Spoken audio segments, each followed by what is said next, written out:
Real టైంలోనే data lake ద్వారా సమాచారం విశ్లేషించి త్వరగా నిర్ణయాలు తీసుకోగలిగాం. కూటమి ఎంపీలు, ఎమ్మెల్యేలు, ప్రజాప్రతినిధులు కూడా క్షేత్రస్థాయిలో పర్యటించి ప్రజలకు భరోసా ఇచ్చారు.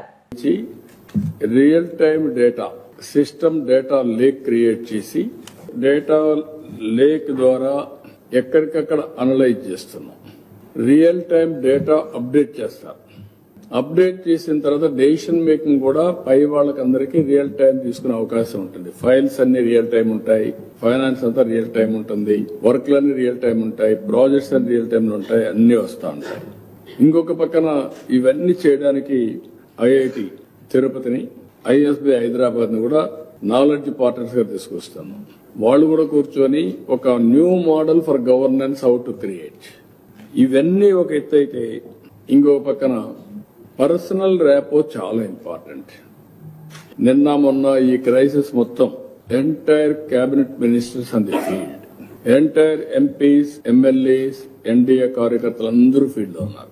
ఎక్కడికక్కడ ఆదుకోవడంలో నేనైతే 1-2 సార్లు అందరికీ చెప్పాను. అందరూ కూడా ఫీల్డ్ లో ఉన్నారు, వండర్ఫుల్ వర్క్ చేశారు.